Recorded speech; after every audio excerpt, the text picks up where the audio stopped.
Hey everyone, it's Dr. Rick, and today I had to talk to you about the ways to lose weight. This is something I calculated online. It's called the Harris-Benedict equation, and it's a nice way to figure out what your basal metabolic rate should be as far as calories per day. So I've been on the theme of trying to lose weight with a lot of my patients. Being end of the year, everybody's in a big hurry to get active because before you know it, it's been wet and in some parts of California snowing still up until July. But I think we all will try to maintain the ritual as far as work, sleep, recreation, whatever, family time. And we'll all try to maintain that ritual until it gets to the point where it's like, I haven't exercised or I haven't done anything to be active. And then it's a last minute hurrah to get super active, and then the injury occurs. So, number one, don't ever feel guilty. Number two, if you're not sure about what to do and what you planned to do, it fell out of grace, don't go back to the same thing that didn't resonate with you. If an exercise routine that has worked for you in the past has never stuck, or you always end up going off the reservation because you don't like to maintain it, it's just too much of a pain, or the gym's too far, or it's not open, the yoga class isn't available, then don't go back to that, because what's supposed to serve you is something that's easy to do, sustainable for decades, and will give you the biggest bang for your buck. So I think we'll talk about exercise next time. I'll give you what I usually do. And I have spoken about VO2 max, zone 2, zone 5 training. And that's where the data is very powerful now, is we have to articulate to all of our patients different exercise routines that are best for them. I just saw somebody who came out to see me from Chicago, and she does a lot of walking downtown, but believe it or not, she's coming with me to Devil's Lake, which is self-promoting. I'm going to be taking a group of patients to Devil's Lake, so if you're one of my patients, you're more than invited. But I only have 20 campsites or tent spots available. Other than that, you'll have to find your own place, whether it's in Wisconsin Dells or you stay in one of the cabins that are close to Devil's Lake. November 4th is Saturday. That's when we all arrive.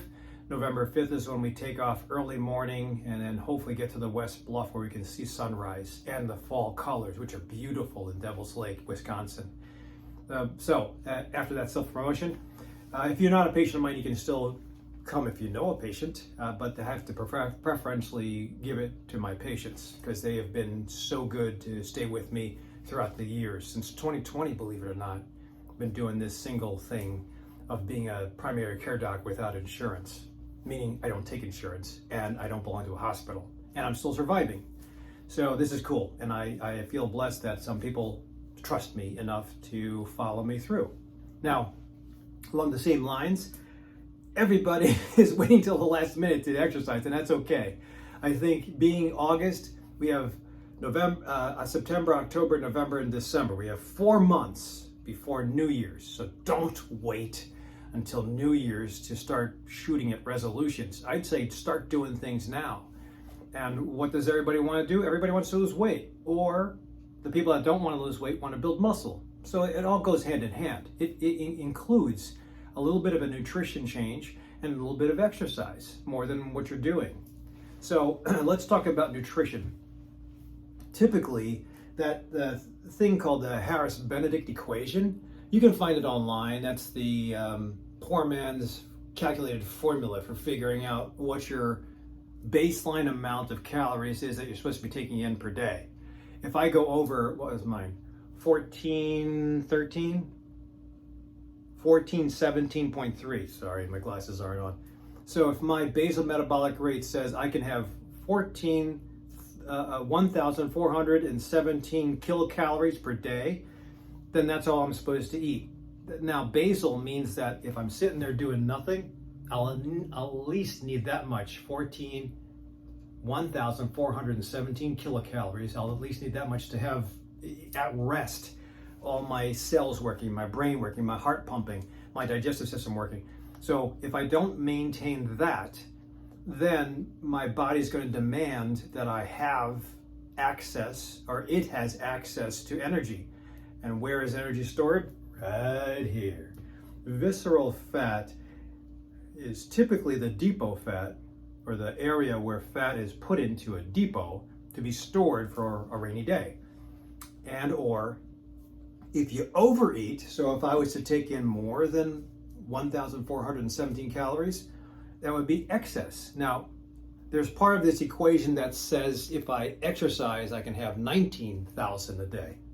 19,000, only macro. 1,949 kilocalories with the exercise that I do.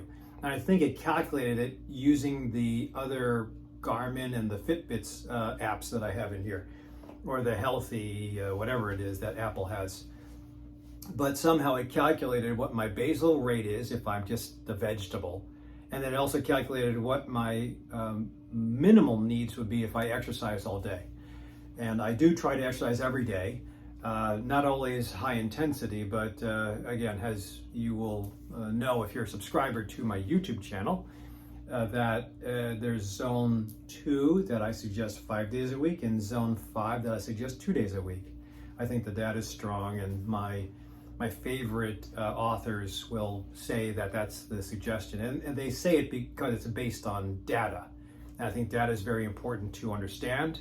The only problem is there's so much data and so much crappy data that's like, who do you listen to? And I have some patients who cherry pick what they want to listen to and they apply it to their lifestyle as a rationale. But it's important to get a second opinion. I'm the second opinion, because I don't have anything to sell except for my knowledge, and I suggest things that I have tested out and or I've researched, and I think it's important that everybody has their own personal program. Now, when it comes down to what is your BMR, you can use that formula, but it's very cumbersome, and it's not perfect. But if you wanted something accurate, you can actually go to Live Lean RX. They have a place in Chicago on Foster, and they have a place in Warrenville. And you can go there, pay, I think it's $95 for an RMR, resting metabolic rate. So it's kind of like a BMR, except they actually measure things. They have to give you a mask. They have you lay in a comfy chair. I think it's a lazy boy. And you're not supposed to talk. You're supposed to sit there for a while, relax after about 5 to 10 minutes, and they start the test.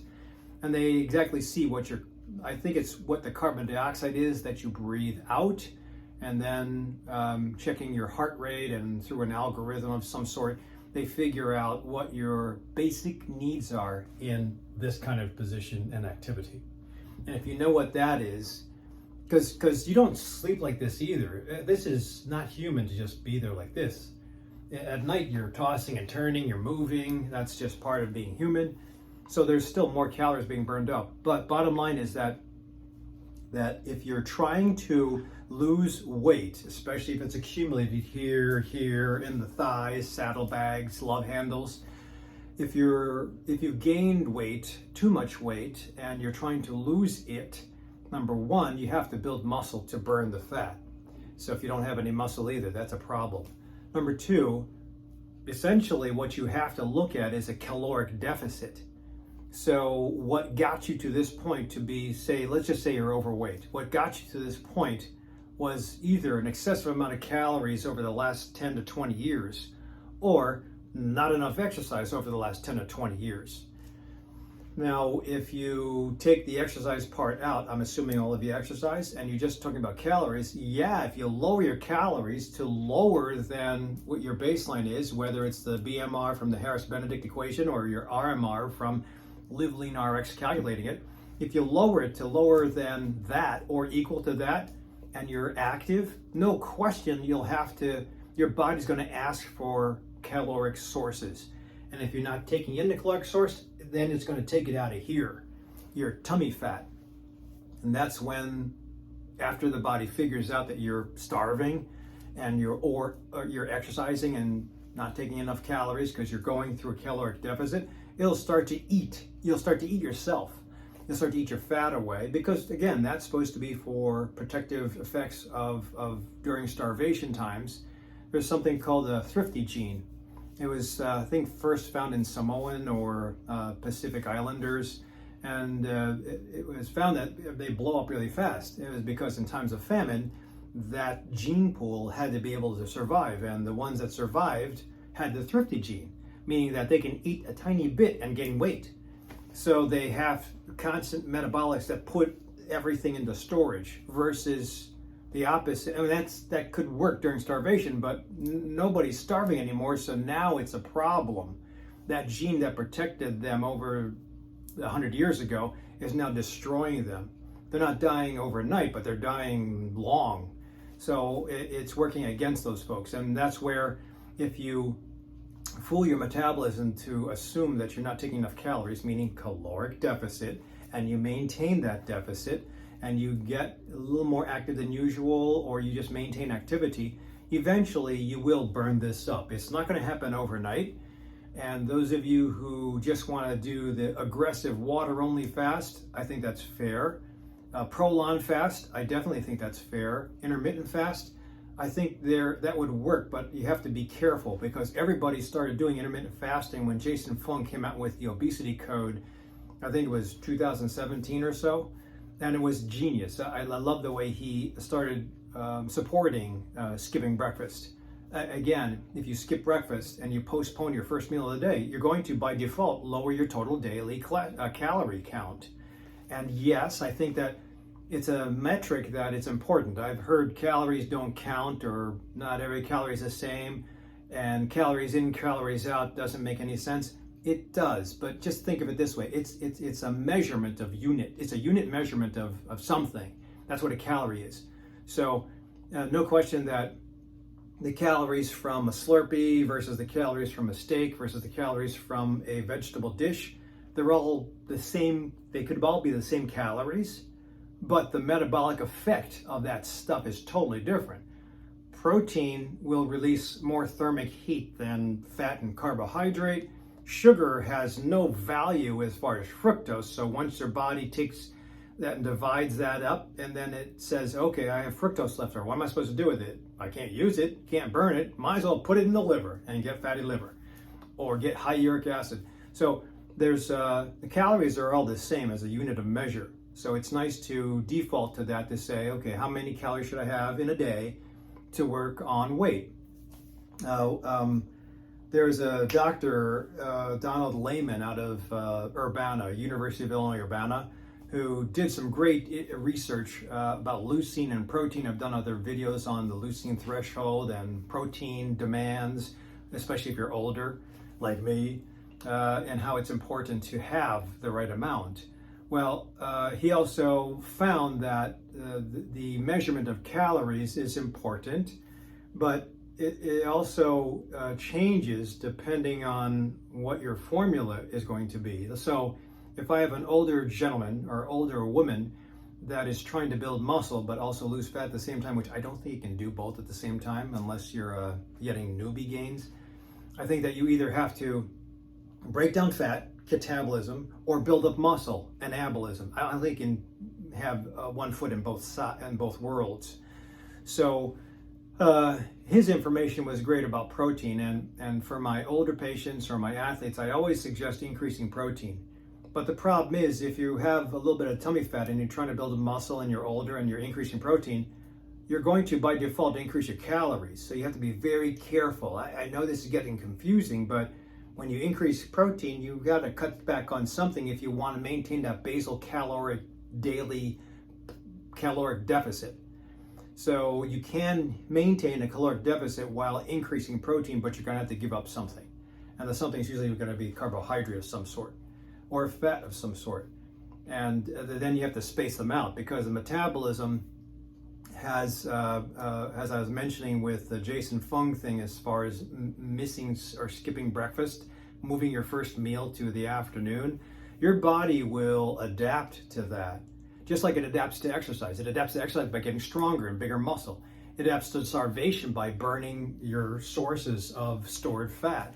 It adapts to jumping by putting more calcium in bone. It adapts to stretching by making things flexible. So your body will adapt. So if you stay on intermittent fasting too long, my suggestion is you change it up every 3 months or so. You stay on intermittent fasting too long, then even if you only eat in a certain window, your body will start gaining weight because it figured out, oh, wait, he doesn't eat here. We're not really starving because we're going to have a shitload of stuff over here in these hours. So I think it's important to change up your routine. It's important to change up your nutrition too. Somebody staying on pure carnivore forever, I think that's novel, but I still say that the gut needs fiber, it needs vegetables. If you can, dark leafy greens, but a wider range of different veggies, plants will help the different microbiome families and species of bacteria. So I do not think that you can feed the microbiome with meat, and I think that's one of the things with the carnivore that's cutting it short, although I think Saludo, or the guy's name, I forgot his name, the Carnivore Code guy, he put in his book somewhere that you can get some of the benefits of prebiotic, probiotic, and postbiotic in meat. I don't see how that can happen, but to each his own. I did carnivore for a short time, about this time last year, and I got ripped and big and strong. But I'm doing something different now. So I'm not doing carnivore, I'm doing a Mediterranean type of blend, and I'm relying on a lot of greens. This is my lunch that I'm about to have. And the dressing is Makato, which has about 5 grams of sugar, 4 grams or 7 grams of carbohydrate. But I need the greens for my gut microbiome, and I'll have the celebration later. So I exercised like a devil today, and I think I'm going to indulge tonight. So I'm actually thinking about having a beer. Yes, that's cool. Anyway, that's the excitement of my life nowadays. But I have to prep for my big hike in November, because it is going to be a big hike. You don't have to train for it. I just like to train and carry heavy stuff so that I'm always in shape for any time of the year. Obviously, the biggest hikes come in the summer when when school is out and everybody goes traveling and there's no snow. But I think that training all year round is important to maintain health. I mean, how do we beat disease? Any algorithm for any disease always says first lifestyle change, and then medications, and then surgery. But unfortunately, I always hear that people go straight to medicines and surgery. They forget the lifestyle change because it doesn't work. But Dean Ornish had enough information that said you can reverse heart disease, especially guys going to bypass, by living a healthy life. You can look into the Dean Ornish lifestyle reversal program. But I think it's important to have some form of nutrition that's supportive for the endeavors that you're doing. And if you're going to be sedentary, then you don't need any nutrition. Just stick with the Harris-Benedict equation and stick with your basal metabolic rate or your RMR. But the only problem is caloric deficit always gives people a sense of want, that hedonic love to have stuff that you can't have or you're not supposed to have will make you crave. And that's one of the problems, is if you're not set spiritually, or you don't have enough of a dopamine kick in the morning and you're just starving yourself, you're going to crash because everybody else around you is not doing the same thing.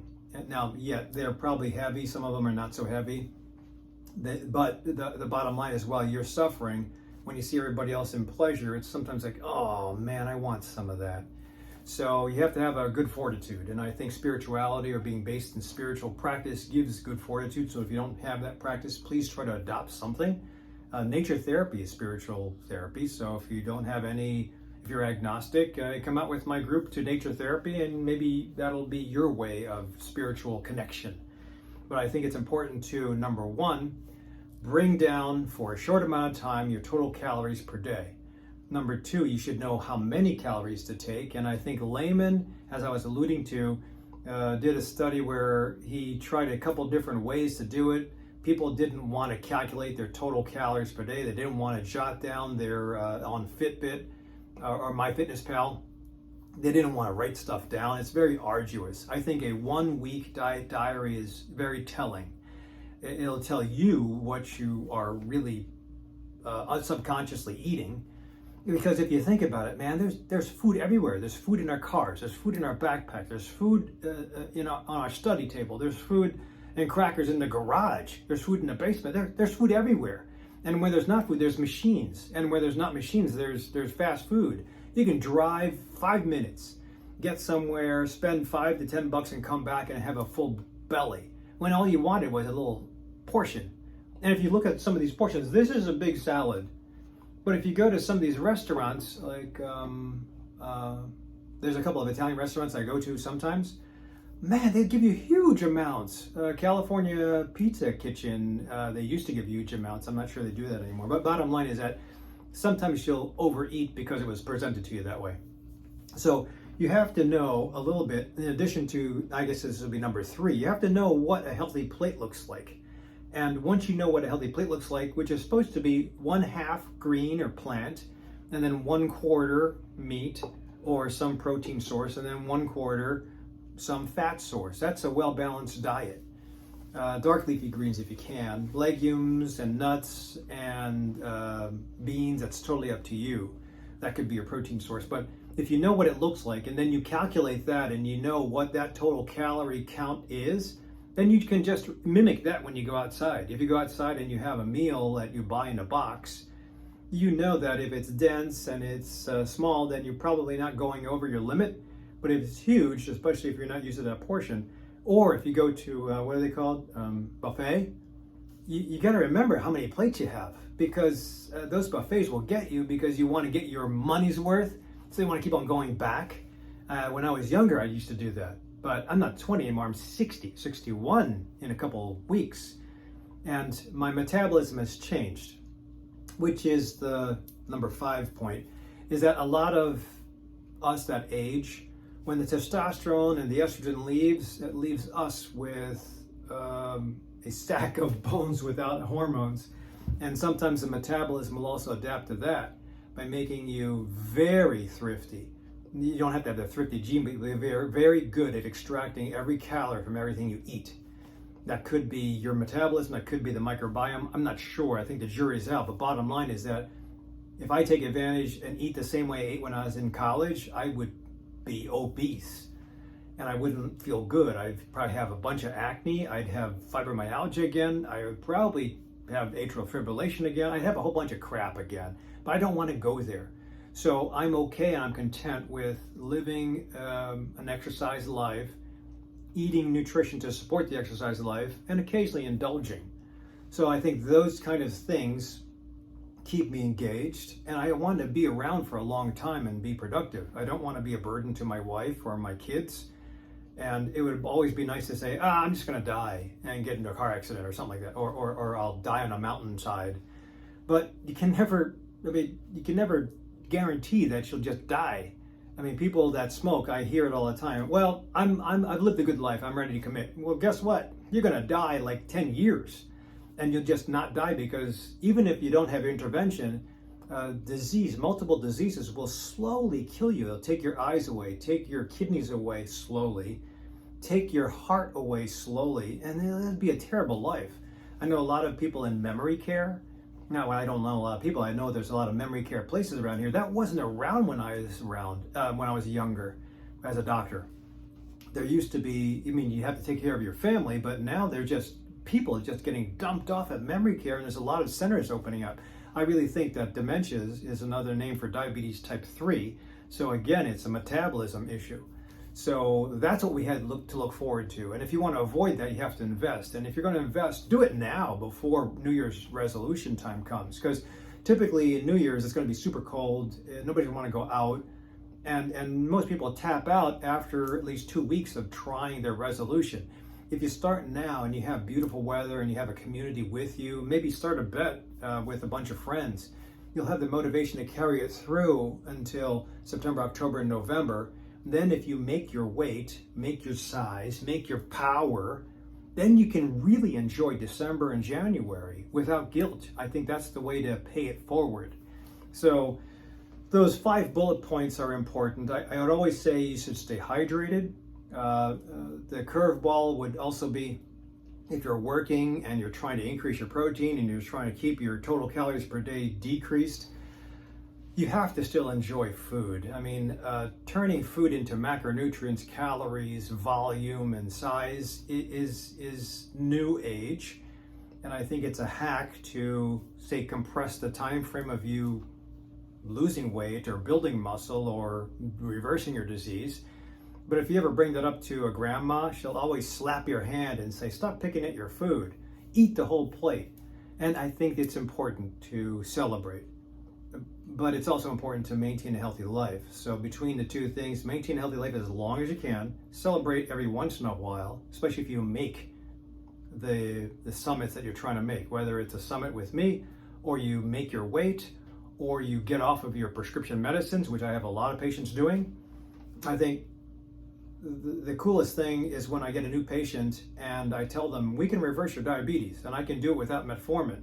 I can reverse your cholesterol, and I can do it without a statin. They're like, oh, really? I don't have to be on this for the rest of my life? No, you change your life, you don't need all this other stuff. So it's important to not wait till the last minute, please. And yes, it's an investment to see me and most of the other integrative medicine doctors, because most of us don't take insurance, but it's an investment that I honestly, if I get my people healthy, I tell them, see you later. And I might lose a patient, but I'm sure that when other people see those people, their friends, they'll ask, how'd you do that? And then hopefully it'll come back around to me again. So sustainability is great for a lifestyle change, but it's also good for an office practice. So anyway, I'll put my information for my office down below. Please consider subscribing to me on my YouTube channel. I put out very easy, hopefully non-edited videos like this, just to give you bullet points on what to do with lowering calories, where to go to figure out your basal metabolic rate or your RMR, like Live Lean RX. I have nothing to do with that company. I just like them. I had my DEXA scan with them. I might be getting an RMR soon, but I'm trying to save some money for a trip I'm taking with my group, my family. So again, I do this to empower people to make changes. This is mostly for my patients only. So if you're not my patient, don't listen to me. Take this information to your doctor and see if it pertains to you. This is not a substitute for medical advice. So it's really important to empower yourself. It's important to know what's true, what's not true. And then it's important to also follow your heart. So hopefully this gives you a couple of ideas. Thanks for watching. Otherwise, I'll see you at the next video.